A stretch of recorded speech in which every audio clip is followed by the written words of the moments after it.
Welcome into your Friday episode of RFK Refugees Podcast. You have your host here, John. Ted is off on assignment.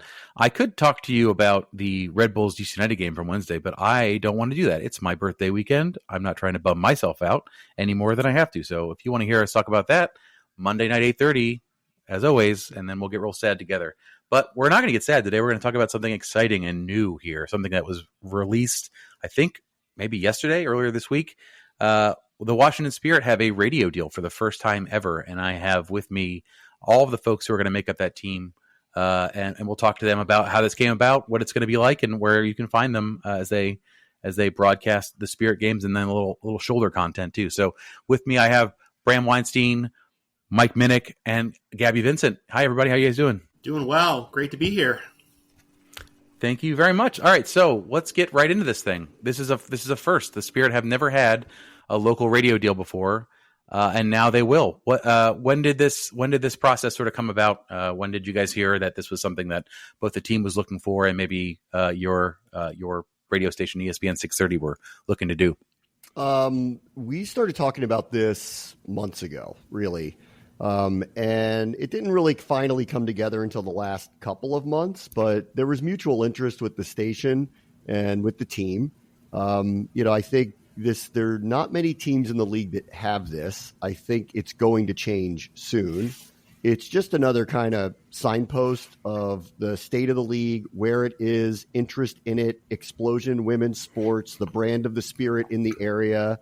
You see that with the move to Audi Field a couple of years ago, with the attendance boom, the television contracts that have come by way of women's soccer here in the last year. And I think it's just another sign of growth of the league. So I think it's just a natural progression, and I'm personally excited to be part of it. Yeah, I mean, I think a lot of local sports fans, all of you are familiar. A lot of sports fans who have their AM dials turned on and listen to Commanders games, or just are around for the sports talk universe, are very familiar with you, Bram, and also everyone else here on the line. Gabby, this is a really cool opportunity for you. I assume is this your first time doing broadcasting of any sort? Have you had experience at other levels? No, this is completely brand new to me. But Bram and Michael and Luke with the Spirit have been really helpful in, making this new opportunity something that's attainable for me, helping me a lot, connecting me with people who have experience, so I can just pick their brains on tips. But yeah, this is a new opportunity for me, but I'm excited. I think I'm capable of doing it, and I got to get my reps in. I got to get more comfortable doing it, and I think it's going to be great. Have you been watching games this season and just having, providing valuable player asides to people, whoever you're watching with? Like, well, when I played. How's the practice process been? Obviously, this kicks off for you guys. First game is this Saturday, May 18th against Angel City. But what's been the process, the run up to this, like for all of you? Yeah, I can start. I have been practicing in a way that I haven't practiced before. Watching, I watch a lot of games, but when I was a player, I watched as a player, and when I was a fan, I watched as a fan, and now I feel like I watch the game differently as a commentator, as providing the analysis. So I talk to my cat a lot. I tell my cat what's going on in the game, and make sure that I'm learning how to communicate what I'm seeing, because I'm used to just watching or just like saying things here and there to my friends, but having to talk for the entirety of the game and provide, what my brain is doing, and being able to communicate that with the audience is definitely taken a lot of practice. I'm probably on self-board to watch a game with, because I am doing that. I'm saying, hey, these two play together in college. Now they're going against each other. Or, hey, this player scored 10 goals for the U.S. last year. Like I'm doing this stuff all the time. I just can't stop my brain from doing that. It is funny that basically the trait that everyone would be super annoyed with is in fact a marketable and employable trait when you're watching. That is the whole value of a color commentator or an announcer, to be able to really know all those nuggets. And Michael, you have for folks that maybe are new to the team and weren't around for the either previous incarnations or just the past, you were the first television announcer for the Spirit back in the pre-Spirit days, for the Freedom days. Is that right? Yes, thank God their skills are marketable. I'd be out of a job completely doing anything.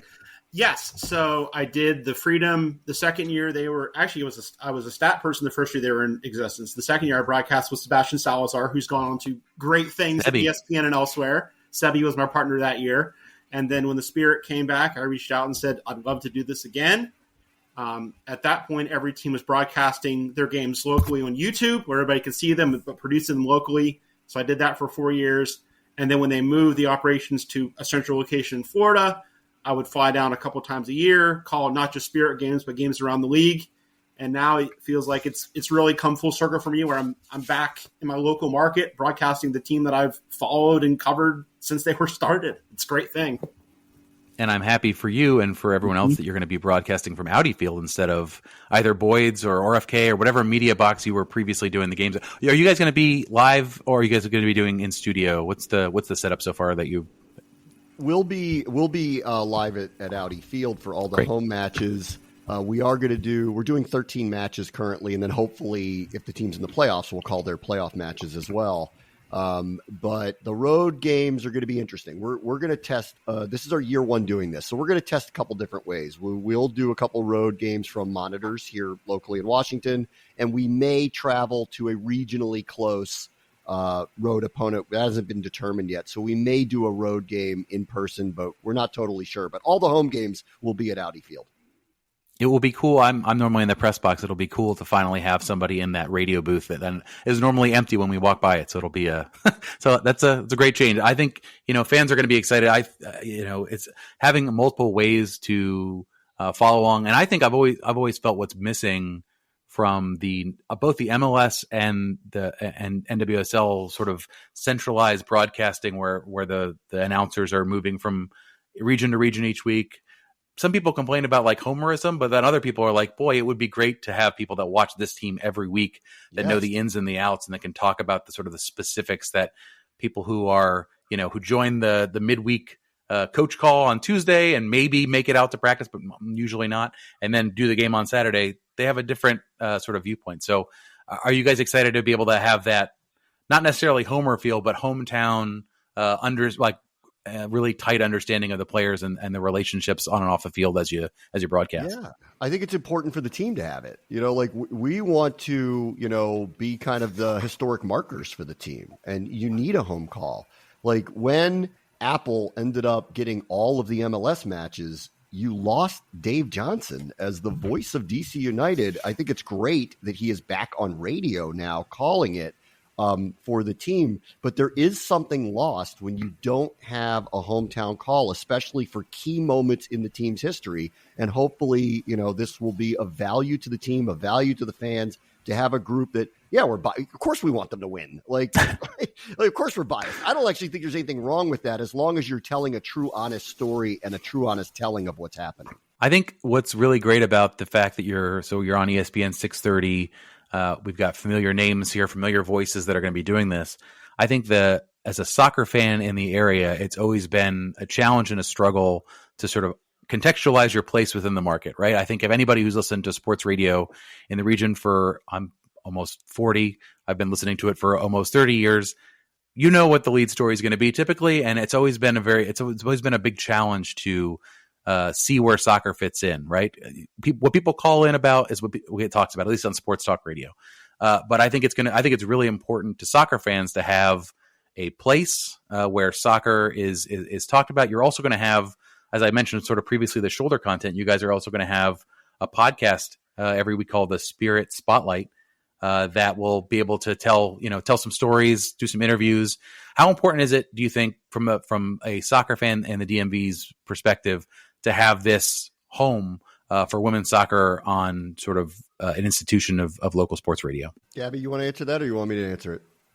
Yes. So I think it's really important, to have a one-stop shop for everything, that you can go there for the game. You can go there for podcasts. You can go there for interviews. I think that makes it a lot easier on the fan to know that they have that. And also to know that someone cares about their sport and cares about their team, I think is really important to know that there's backing for this. It's not just a couple of people going to Audi Field. It's a organization around it that is supporting this team and promoting this team. I agree. And I think this area, the DMV, is like such a hub for soccer, especially for women's soccer, that I think it's really going to just create that community. You can go to a game, you can watch the game, you can listen to the game, and there's a bunch of different ways that you can be involved. That's just going to keep building that Washington Spirit brand within this area, and I think and globally, honestly. So I think it's just another piece to the puzzle to keep creating that you can access women's sports, you can access women's soccer from just about anywhere. The audience tells you what they want. So, oftentimes, I know you're not criticizing sports radio landscape here, but to your point about it, which is obviously it's very Commanders heavy, and then it falls from there, probably dependent on what's happening in the area. But like the draft is going to usurp all of this attention for 2 months when other teams are literally playing. And so, like, trust me, we get your point.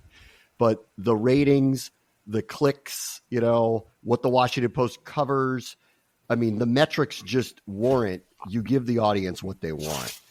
However, and this was a story that was told, my producer of my radio show on ESPN 630, Mike Callow, who's a huge Spirit fan and was a big part of he's going to be the executive producer in the booth, and was a big part of really wanting the station to own this. He played a big role in this. He told a story on the air the other day where he said when he was back at 980, and he and his one of the former hosts here, Tim Murray, had a show once, and they had Ali Krieger come in for an hour, right? And you don't hear a lot of soccer guests get on local sports radio. And after it was over, they uploaded it, because as we do with everything, put it into a podcast, and it was the most downloaded podcast they'd had that year. And he said this was the moment when he realized that not only does he think this is cool or that this is important, but there actually is demand for this. I learned about this through the years with the Capitals. I'm a big Washington sports fan in general, but I'm a big Capitals fan too. And I was always like, I want to talk about the Capitals more on my show, because I just like them. I think they're important, and they're a big part of our community. And everybody would just tell me, well, they only have this amount of fans, and there's only this many people that actually care. And it's the same group that goes to every game, and they don't really actually cast a wide net. And then they went on a cup run, and the city was overrun. So I think sometimes we're wrong about demand. And in a digital era, what we can prove out is that the demand is actually very high. But the audience needs to prove that out too. So when we put these podcasts out, when you put your podcast out, when the Spirit puts out their stuff, when we do this broadcast, the audience is going to tell you actually how many people actually want this. But to your larger point, I think it's a larger group of people than some of the traditional media realize. Yeah, it's always felt like a chicken or the egg situation for me too. To your point, the ratings and metrics dictate sort of what you cover, but it's always what can be offered first to let people know that A, this is out there, and B, it matters. To that point, you're going to be broadcasting the podcast live on the air on Fridays at 3:40. Is that right? That's right. Yeah, and today, if people hear this on Friday and you get this out before then, they will. General Manager Mark Krikorian is the guest today. Great. Awesome. A very important and timely, I think, Mark is an interesting character this year. There was a lot of people very angry at him at the beginning of the year, and there's a lot of people now that are finding themselves in a sorry, I was wrong, Mark perspective. And I certainly wouldn't know anyone like that. I wouldn't know any podcasters that potentially have been on the record in that way. But anyway, I think this is a really, really exciting thing for Spirit fans. There's, the more Spirit content, the better. There's very few of us out here covering the team on a weekly basis. So I think this is going to be really beneficial for the fan base. Just to wrap this thing up, for folks who want to be doing this and want, so is there an opportunity to, there's no sync yet. You'd have to manually set up here. So if you want to watch the game and then you turn on ESPN 630, I guess, on your app, is that sort of on your phone or however else you're listening? You could listen to it, obviously, on AM radio, or it will stream and through WashingtonSpirit.com and all of their streaming platforms. So you will be able to do it. The sync issue is an interesting one. I'll find out with you in real time. Right.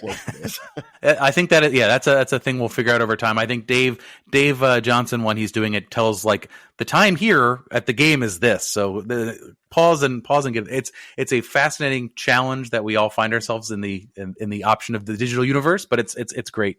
So everybody, make sure you're listening to that. I think you could also do this is like my move. This is when I'm older, when I'm a retiree at baseball games and I've got the headphones in listening to I'm going to be that guy. Not yet, but in the future, you can always listen while you're watching so you can get a little more color and information as you're watching the game.